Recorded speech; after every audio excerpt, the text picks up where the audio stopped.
Welcome back. Appreciate you guys for tuning in and showing love. Shout out JC Franklin with the super chat. We'll get to that in a second. But I have to tell you, JC, I have it on good authority that Kyle Shanahan keeps kittens locked in closets. I'm just saying. Your mic's muted, JC. Your mic's muted. Your mic. Oh, wait, get it back there. It is. You gotta be kidding me. You know what? You know what? You gotta be kidding. I'm sick of your stuff, JC. You know what? I'm sending you with Kyle Shanahan. I am absolutely sick of your stuff. That's you know what? Just for that, over 300 in the chat. 300. Oh, there we go.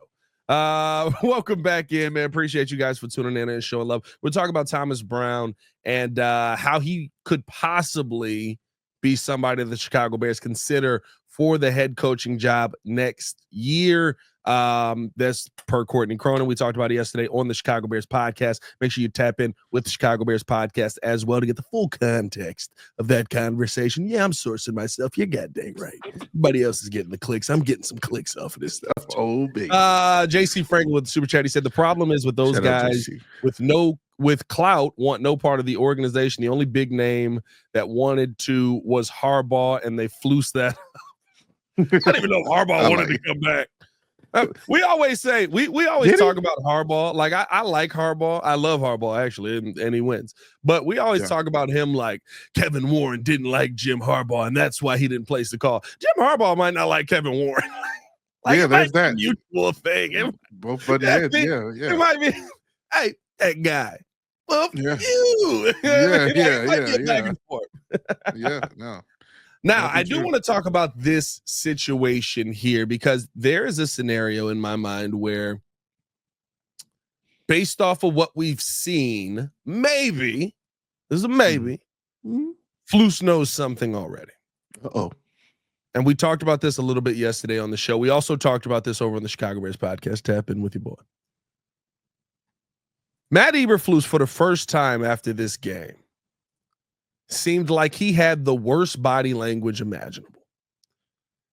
And I'm not a big body language guy. I mean, listen, you just lost to the Packers on a game-winning field goal. You had a chance to win it. You saw him at the end of the game. I don't even know if I still got that picture. We have not talked about that picture on here, by the way. We need to absolutely talk about You got it?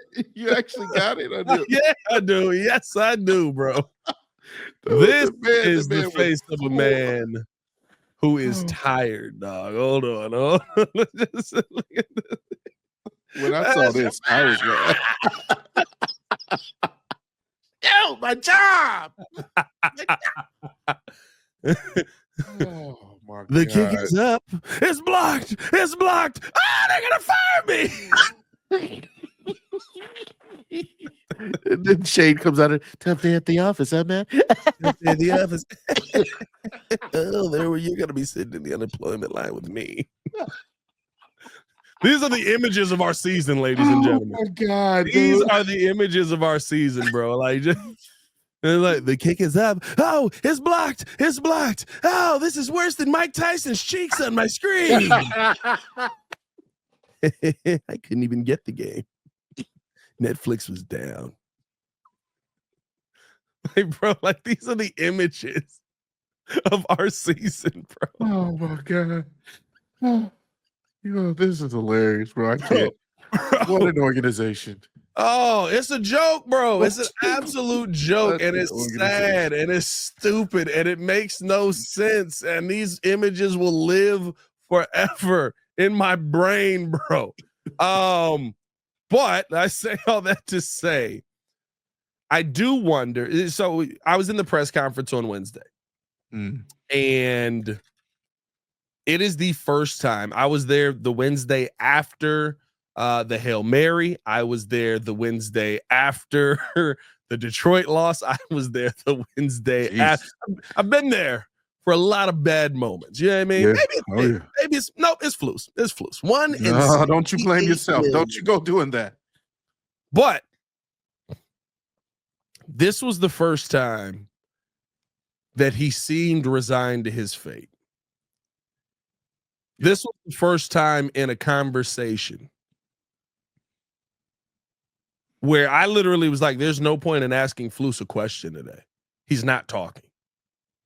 And I get it. Lost to the Packers, you feel like it's a big loss. You feel like it's a divisional game. You missed an opportunity there. You had a chance to win, but you had that against the Commanders, and Flus wasn't like that. You had that against the Colts, and Flus wasn't like that. You had that against the Texans, and Flus wasn't like that. Like, you've had these moments this season. You had this last season, and the confidence was still there. The confidence was exuding, whether it was dumb confidence or not. We were literally going, oh, well, he still seems confident. I don't know what he's confident in, but he's still rolling through it. This seemed like he is resigned to the possibility that he may not be here. And if that is the case, there is an opportunity from the Chicago Bears to move on from him and give you an opportunity to look at Thomas Brown. If Thomas Brown is somebody you're seriously considering for next season. Now, remember the conversation we had yesterday. Flus has 2 years left on this deal, and per David Kaplan. And, if that's the case, will the Bears fire him? I'm still in they probably will not fire him camp. But if they did, and if they wanted to do it in season, you've got the Vikings game this Sunday, and then you've got the Thursday versus the Lions. Maybe it's tied to either of these games, but you've got a mini bye in there. And we have seen coaches at the end of seasons get fired in that mini bye. We have seen that happen just about every year in the NFL. If you wanted to see if Thomas Brown could be a head coach for this team, that would give you 5 games left on the season to see what he has as the head coach of the Chicago Bears, and give you kind of a what's the right way to say it? Kind of like of course an interim job, but like a work study, I guess, like something where I can actually physically see you doing the job day in and day out, and how you would react to that. That opportunity is there for you if you wanted to take it after that mini bye. Let me tell you something. Don't tease me with a good time by telling me in 2 weeks you're saying that Matt Eberflus will be the first coach ever to be fired in season. I would take that and run with it, because I already told you I feel like he should have been gone a month ago. I mean, his record, his resume, his body language, whatever you want to call it, it all exudes losing and being fired. And yes, lately he does look like someone who probably got a message behind closed doors saying, hey, your time is up, buddy. So that 2-year window, no, that's not happening. You're not getting the next year, in my opinion. Obviously, if I ran the team, he'd be gone by now. But I mean, at the same time, when it comes to the body language, yes, if you want to read into that, he doesn't look confident. And that, again, is one of the reasons why I even say, you don't want that kind of lingering around in the organization or lingering in the locker room. Yeah. Because your head coach, your leader, your players are supposed to imitate that sort of body language. Your players are supposed to imitate that sort of attitude that you bring to practice throughout the week, to preparation, to Sunday. So and comparatively, you see that there's different body language with Thomas Brown. Now, I'm not saying that it's because he just stepped into the new OC role, or that he doesn't have as much heat on him, or he's in the hot seat like Matt Eberflus has been for the last 2-3 years. Like, yes, it makes a difference. It truly makes a difference. And Matt Eberflus, to me, I already told you, I think that he's someone who just doesn't give off any good vibes, and you know how if you're going to tell me, okay, Matt Eberflus doesn't really have a lot to say at the press conference, well, there's reasons why. Because I feel like at a certain point that all that coach speak that you keep bringing up, and all the cliche terms and cliche things about we got to get it right, got to go get all 3 phases, tightened up for the game, just got to work on the special teams, the defense, the offense. Yeah, we keep hearing that every week. But when you continue to lose, and your track record shows that you lose in a historic fashion, those things are just sounding like excuses at a certain point. So maybe he knows, I have nothing else to say.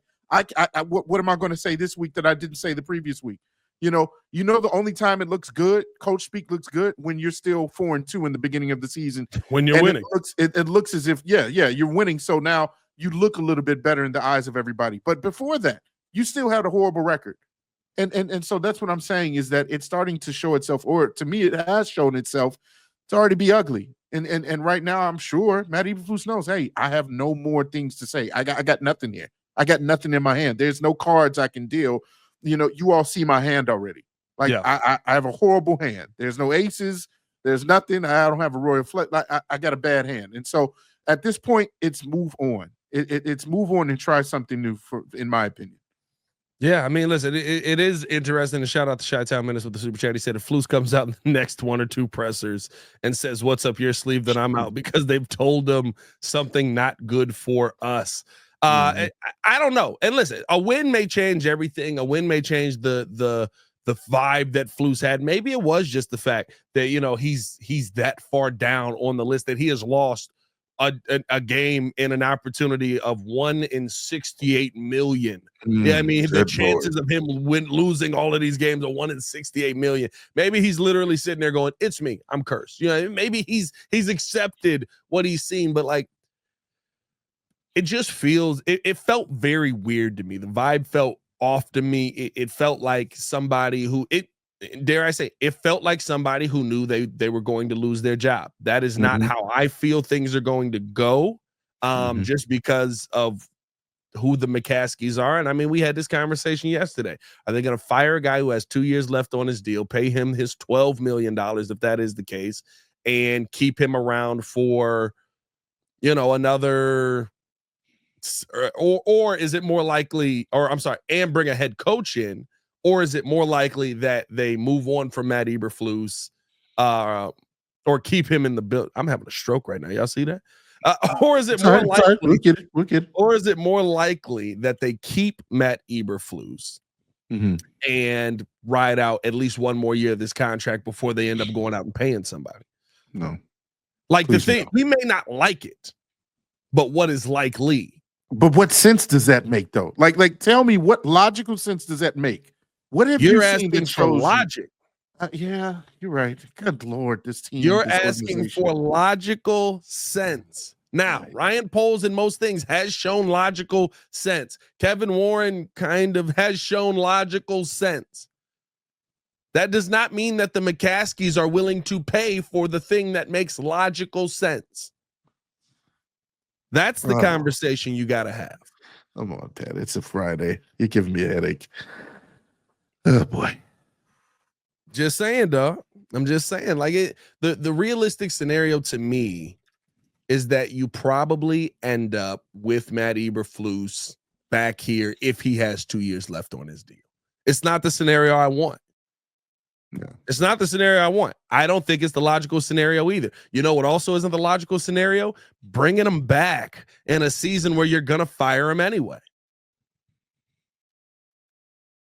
That wasn't logical. That's true.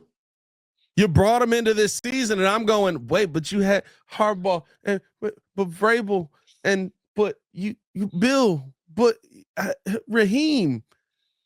There's so many Dan Quinn. You don't want none of them? You want none of them? Heck, you had Ben Johnson last year. At least apparently. talk to Cliff. At least see if you can have a conversation with him. Cliff, what's going on? Oh, we talked to Cliff, actually. Well, Cliff, what were your thoughts on the interview? Oh, I'm not going to talk about that. Oh, okay. All right. And I see you, Black Diamond. It's the McCaskies. They don't make sense. And that's the thing, is they're saying that, oh, we're going to get out of the way of, the football operation of things. Okay, yeah, but, we still got to run things by you. You're the ones with the pockets, the deep pockets. And so at the end of the day, there's still decisions to be made. And I'm just like, my goodness, can this organization make the right decision? At the very least, just open your eyes. Look at what is in front of you. Like, do you want something like this? Open your eyes, man. Yeah, for real. Like, what do you look at the product? If you're proud about your organization, if you're proud about the brand of the Bears, do something about it immediately. Don't just sit around and say, oh, well, he's still got a little bit of time left to turn this around. No, that's infecting your locker room. That's infecting your players. That's infecting their motive. That's infecting their motor. That's affecting everything here. You got to get that going. You have to. But again, I feel like we're trying to throw logic in there. You know what I mean? I feel like we're trying to, because here's the thing. You already realized that Matt Eberflus on the football field has been a generational loser. We see it. Kevin Warren has been there for every single one of these losses. Mm-hmm. So you've seen him blow these games now 6 times.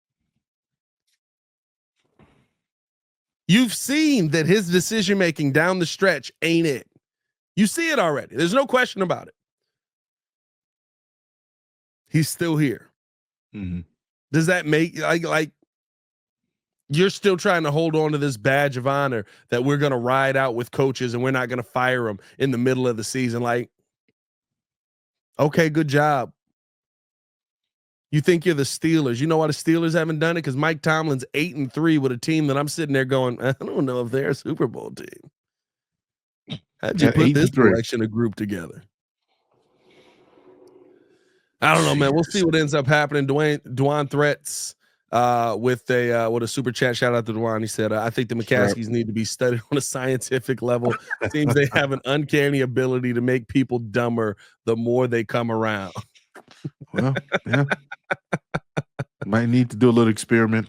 It's not good. It's not good, ladies and gentlemen. All right, let's finish out the show here, JC, because I'm tired of talking about Matt Eberflus. I'm just